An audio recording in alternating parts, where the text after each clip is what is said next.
Hay una claridad meridiana en ese punto, pero sin embargo quieren continuar en ese tema. ¿Es o no obstrucción de parte de este poder del Estado para con aquellos que quieren trabajar por el país? Aquí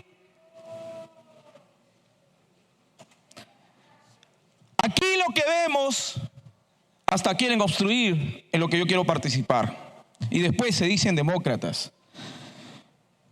Lo que estamos viendo en estos momentos no es más que impedir, porque aquí no hay ninguna interrogante, ninguna pregunta respecto a las funciones que se están cumpliendo o que se está haciendo respecto al tema del trabajo en nuestro país. Los trabajadores que han sido vilmente explotados, golpeados por un sistema, por un modelo neoliberal que está establecida en una Constitución del 93 y que ahora lo que quieren también es hasta criminalizar y terruquear el mismo hecho de que se pueda pedir firmas o ir planteando una nueva Constitución. ¿A qué extremo estamos llegando? Y encima todavía quieren decir, por el fracaso de 30 años, de 40 años de neoliberalismo, hoy quieren decir a un gobierno que simplemente tiene 2 meses, quieren echar la culpa de todo ese fracaso.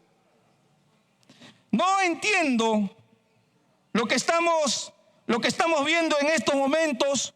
No es más que una situación clara. Continuar en esta perspectiva de impedir que un gobierno siga asumiendo o continúe los cambios que quiera hacer.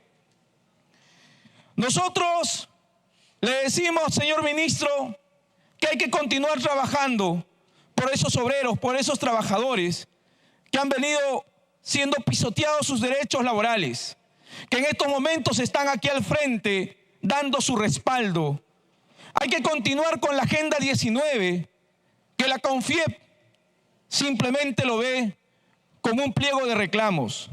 Pero eso es lo que ha ido pasando a lo largo de estos años, que nunca en un Ministerio de Trabajo se ha venido señalando o se ha venido planteando una directriz respecto a cómo se enfrentan estos problemas. Creo que es importante también señalar que de prosperar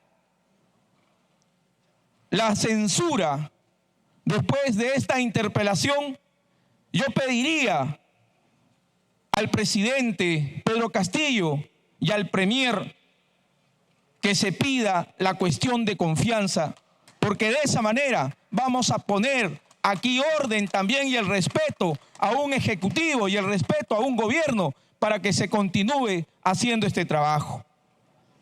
Tiene la palabra la congresista Silvana Robles.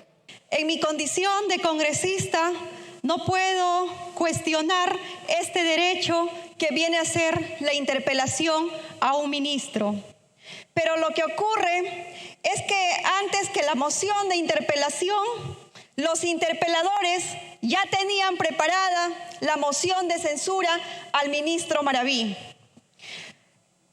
En algún momento lo mencionaron el día en que el Congreso otorgó el voto de confianza al gabinete Bellido y lo dijeron, vamos uno tras otro a censurar a los ministros, empezando por el ministro de Trabajo. Hoy eso se cumple. Semanas atrás, cuando se debatió una moción de censura contra la presidenta del Congreso, en este mismo pleno escuché a algunos colegas decir que no perdamos el tiempo en interpelaciones absurdas y censuras, porque la urgencia en el Perú es darle solución a la crisis sanitaria y económica. Y es cierto. Pero lo que yo esperaba escuchar hoy día es justamente de esos mismos colegas que pongan en primer plano a la población, a esta crisis sanitaria, por ejemplo. Pero me equivoqué. Estos mismos colegas hoy no tienen ese mismo discurso. Al contrario, puedo aseverar su doble discurso. No hay ninguna pregunta y ninguna imputación al respecto de la gestión ministerial del ministro Maraví.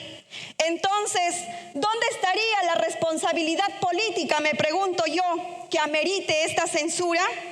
Esta sería lamentablemente la primera vez que un ministro tendría, ante estos hechos, la primera vez que se le censuraría por actos que no han sido realizados dentro de su mandato ministerial, sino hace muchos años. Algunos se preguntarán por qué Silvana Robles habla de censura si nadie la ha planteado.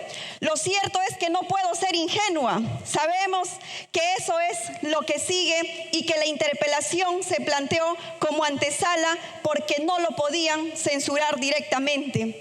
Señora Presidenta, anoche el Consejo Directivo emitió un comunicado rechazando la supuesta provocación del premier Bellido al haber anunciado una posible cuestión de confianza frente a la interpelación de ministro.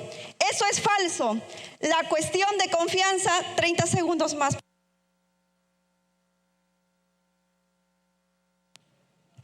30 segundos más. Eso es falso. La cuestión de confianza que anunció el ministro Bellido es frente a la censura, que es la verdadera razón de esta interpelación. Lo que me sorprende es que el Congreso, al mismo tiempo que defiende sus atribuciones de control político, de interpelación y censura, pretende hoy coactar al Poder Ejecutivo, cercenando su derecho a defenderse mediante la cuestión de confianza. Y eso no es equilibrio de poderes, señores parlamentarios. Tiene la palabra por 3 minutos la congresista Margot Palacios. Menos que se pretenda hacer cuestión de Estado por una cuestión que no es de Estado. Aquí podemos enfrentarnos y es lo democrático. Podemos enfrentarnos entre izquierda y derecha, pero las instituciones y las reglas de la democracia se respetan. Luego queremos deslindar de la derecha que ha sido denominada, y lo digo sin faltarle el respeto, porque a mí no me gustan esos calificativos, pero el pueblo ha denominado a la derecha como bruta y achorada. Esa derecha que ha hecho de sus prejuicios coloniales sus principios de Estado y se cree la Santa Inquisición esparciendo sus métodos de terror. Esa derecha se equivocó conceptualmente y se equivocó de la calle y dirección. Estamos en el Congreso, estamos en el hemiciclo. La derecha cree que está en la calle Junín, a un costado de los bomberos y de espaldas a la historia. Ahí está la derecha exhibiéndose con Vox, reivindicando su colonialidad.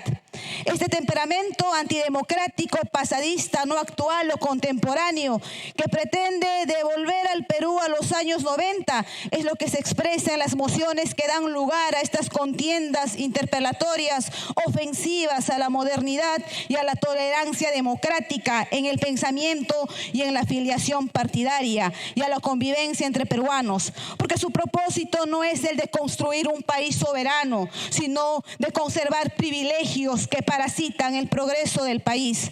A los hermanos de la derecha les digo, cultívense, aléjense de los malos amigos de Vox. El odio no es una ideología, el terror no es una doctrina, la discriminación no es un programa para gobernar un pueblo pluricultural. Si estuvieron 10 años en el poder, no fueron por métodos democráticos.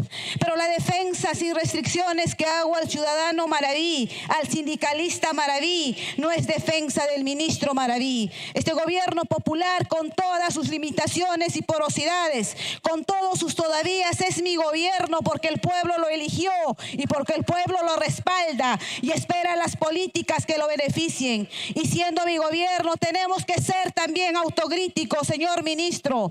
Y yo le pido que tenga más cuidado al hacer sus designaciones en este ministerio. Y claramente hemos visto cómo está el de salud. Lo que queremos son cambios verdaderos y no defender la democracia y la burocracia que ha tenido una república hasta el día de hoy. Asimismo, compatriota Maraví, su ministerio debería ser ejemplo de democracia laboral participativa. En cambio, internamente no ha habido cambio de nada y su prestigio personal sirve ahora de buena fachada para la... 30 segundos. Compatriota Maraví, su ministerio debería ser el ejemplo de democracia laboral participativa. En cambio, internamente no ha cambiado nada y su prestigio personal sirve de buena fachada para la misma mala burocracia que sigue empoderada detrás suyo y que siempre la derecha lo ha practicado en estos 200 años de vida republicana. Muchas gracias, señora presidenta.